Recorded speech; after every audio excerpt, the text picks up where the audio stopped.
You're a loser. You're a coward. You're an animal. May God have mercy on your pathetic soul, because the rest of us who know the truth about you won't." These haunting words come from the relatives of the victims of one of America's most chilling serial killers, the Green River Killer. For 19 long years, Gary Ridgway prowled the streets of Seattle, preying on vulnerable women and leaving a trail of fear and devastation in his wake.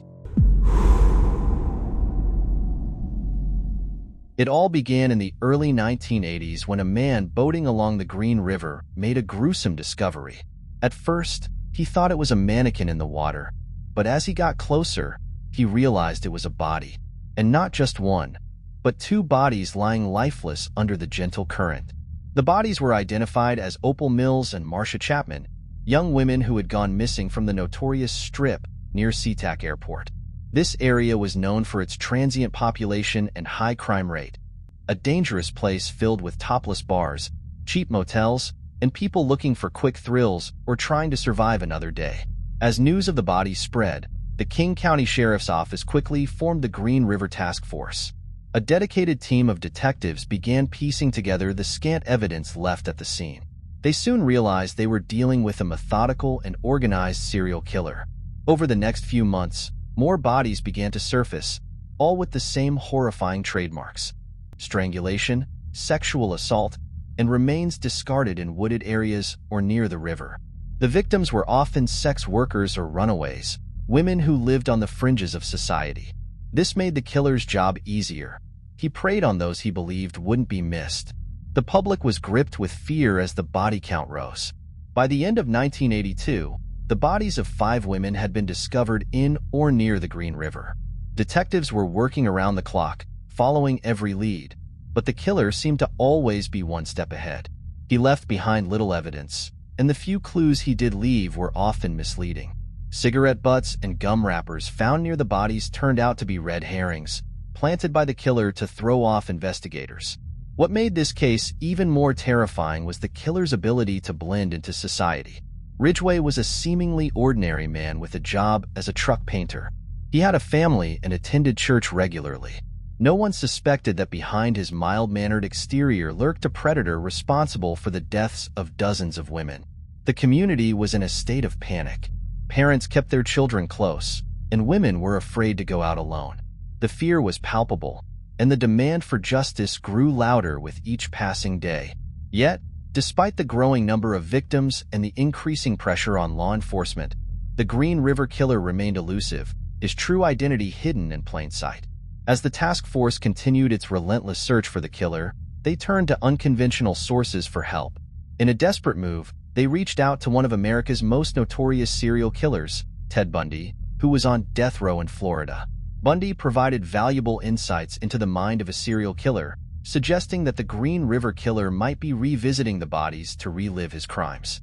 His advice would later prove crucial in understanding Ridgway's behavior, but for now, the killer remained free, continuing his spree of terror. The discovery of the bodies in the Green River was just the beginning. It set off a chain of events that would span nearly 2 decades, involving one of the largest manhunts in U.S. history. The Green River Killer's ability to evade capture for so long is a testament to his cunning and the chilling efficiency with which he carried out his crimes. The story of how he was finally brought to justice is as much about the relentless pursuit of truth as it is about the unimaginable horror inflicted on his victims. As the bodies began to surface, each one told a story of a life tragically cut short. These were not just statistics. They were daughters, sisters, and mothers, each with dreams and loved ones left to mourn their loss. Marcia Chapman was one of the first victims identified. At 31, Marcia was a mother of 3, trying to make ends meet by working as a sex worker. Despite her circumstances, those who knew her described Marcia as kind-hearted and resilient. She was living in a sparsely furnished apartment, doing what she could to provide for her children. Her disappearance left a void in her family that could never be filled. Opal Mills was just 16 years old when she vanished. A young girl with her whole life ahead of her, Opal's future was stolen in the most brutal way. Her body was discovered alongside Marcia's in the Green River. Cynthia Hines, another early victim, was also a young woman trying to survive on the streets. Like many of Ridgway's victims, She came from a troubled background. These women were often runaway teens, escaping abusive homes, and found themselves in the dangerous world of street life.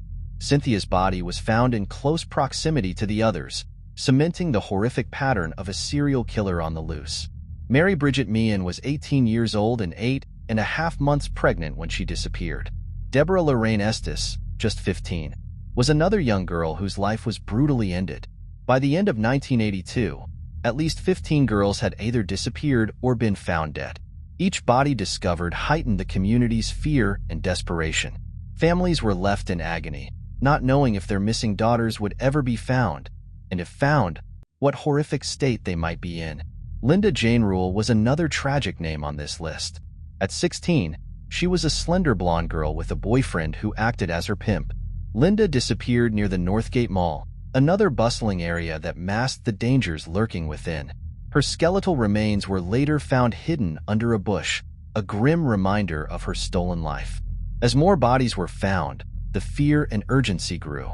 By June 1983, the number of missing or murdered women had risen to 26.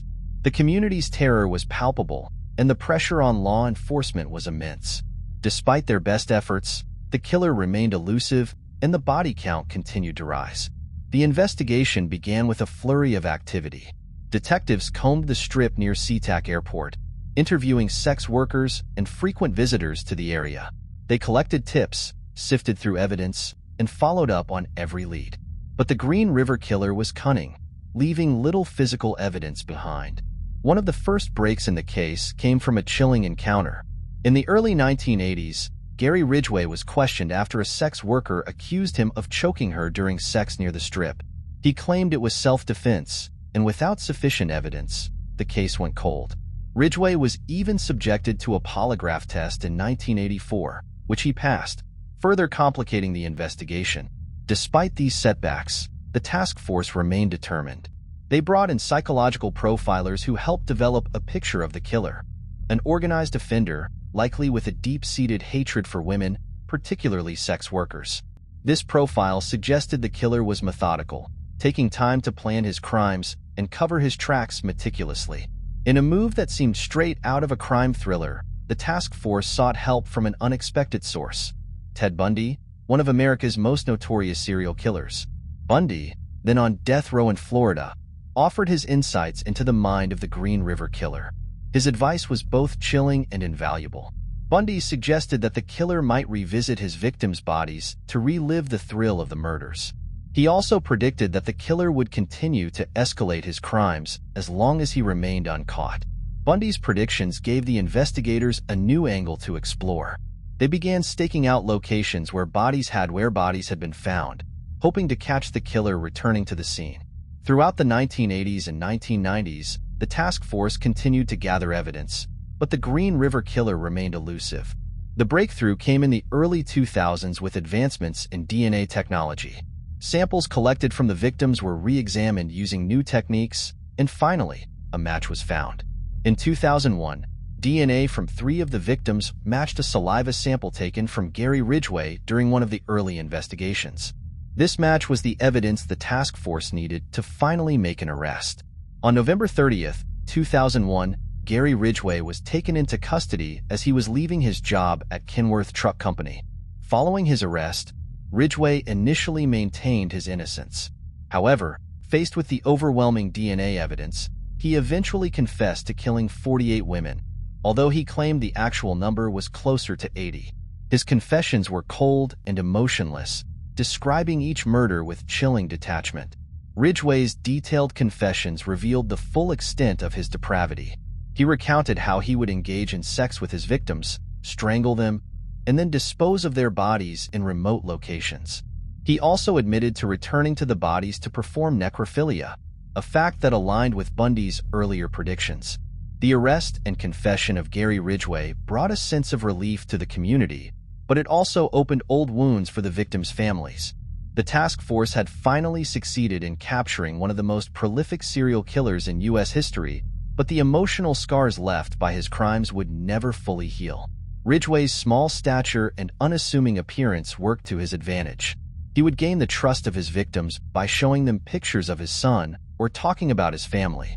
This sense of security made it easier for him to lure them into his truck, where he would then overpower and strangle them. In 2003, Ridgway was sentenced to 48 consecutive life terms without the possibility of parole, one for each of the 48 confirmed murders. The courtroom was filled with the families of his victims, who had waited years for this moment. They listened as Ridgway pled guilty to each charge, his voice emotionless and detached. During the sentencing, family members were given the opportunity to address Ridgway directly. Their statements were heart-wrenching, filled with expressions of grief, anger, and, for some, forgiveness. One father said, "You took from me my firstborn child.